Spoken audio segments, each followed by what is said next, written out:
राहुल गांधी जी देश के सामने कहें कि आचार्य प्रमोद कृष्णम गलत कह रहे हैं, हम राम मंदिर के फैसले का रिव्यू नहीं करेंगे, कह दें।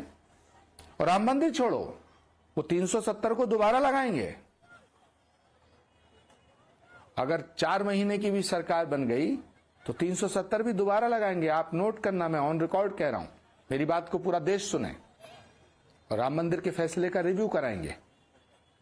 कैसे कराएंगे, कब कराएंगे, किस रास्ते से कराएंगे, ये अलग हो सकता है, लेकिन कराएंगे। पूरे दुनिया में ये मैसेज देंगे, पूरी दुनिया में ये मैसेज देंगे। पूरी दुनिया में जो इस्लामिक कंट्री हैं उनको ये बताना चाहेंगे कि हमने इतना बड़ा काम कर दिया। हाँ, इसमें क्या है। मैंने जब से सवाल किया, एक बार राहुल गांधी जी आके कहे ना कि आचार्य प्रमोद कृष्णम गलत कह रहे हैं, झूठ कह रहे हैं, और मैं झूठ बोल रहा हूं, मेरे ऊपर मुकदमा कर दें, मैं साबित करूंगा कब कहा, किससे कहा, क्यों कहा। इसमें कौन सी बात।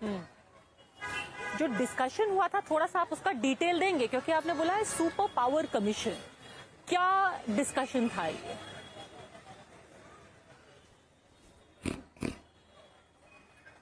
बिल्कुल डिस्कशन था, डिस्कशन का पार्ट है ये, कि अगर कभी मौका मिला तो इसको कैसे किया जा सकता है। तो उसमें ये सुझाव आए थे, एक सुपर पावर कमीशन बनेगा या फिर कोई रिट पिटीशन फाइल की जाएगी, वो भी किसी शंकराचार्य के द्वारा खड़ा करके कर दिया जाएगा। शंकराचार्य कहेंगे साहब ये तो मंदिर की प्राण प्रतिष्ठा ही गलत हुई है, ये तो मंदिर का शिला पूजन गलत हुआ, स्टे लग जाएगा। क्या करेंगे आप, आपने क्या कर लिया 500 साल से केस, एवरीबॉडी नोज।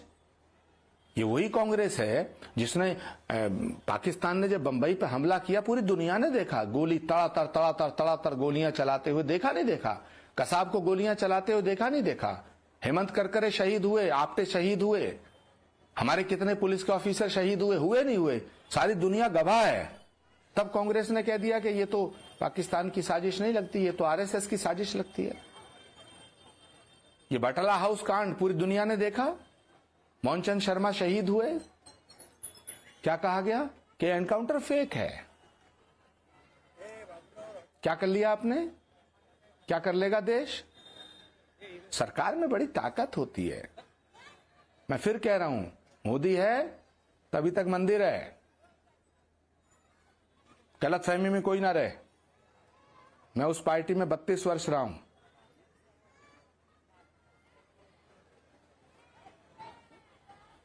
कौन कौन थे उस आपके मीटिंग में सामने और सुझाव क्या क्या है, बाकी लोग सारी बातें आपके सामने हैं, you know each and everything.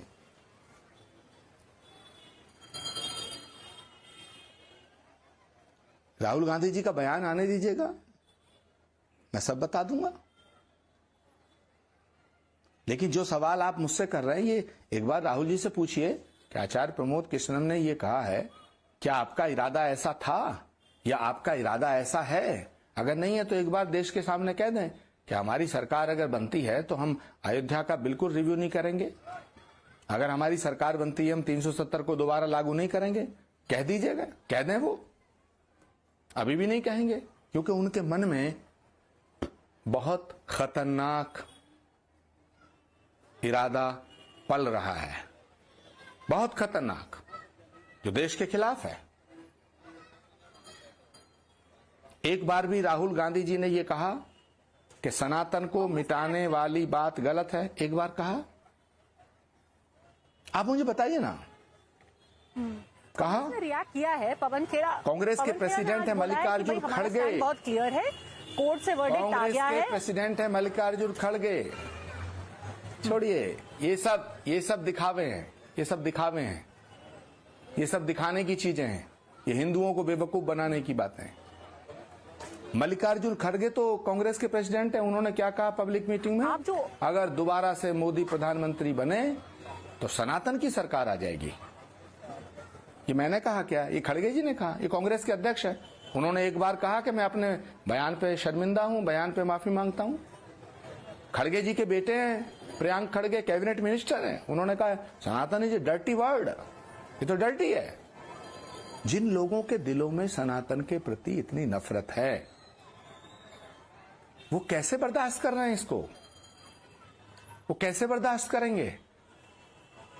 Ram मंदिर में गया, राम की प्राण प्रतिष्ठा में शामिल हुआ, अयोध्या गया, मुझे निकाल दिया गया, मेरी 32 सालों की सेवाओं को नजरअंदाज कर दिया गया। और मैं गलत कह रहा हूं? संजय निरुपम से पूछो, राधिका खेड़ा क्या कह रही है, चिल्ला चिल्ला के कल से टेलीविजन पे चिल्ला रही है। क्या हुआ कि मैं अपनी मां को राम मंदिर ले गई थी, उसके बाद मेरे को टारगेट किया गया। गौरव वल्लभ से पूछो, रोहन गुप्ता से पूछो, अशोक चौहान से पूछो, पूछिए ना। एक आदमी गलत हो सकता है, सारे गलत है। जो राम के प्रति श्रद्धा रखेगा, जो राम की बात करेगा, जो राम मंदिर की बात करेगा, जो अयोध्या की बात करेगा, जो सनातन की बात करेगा, वो कांग्रेस में नहीं रह सकता।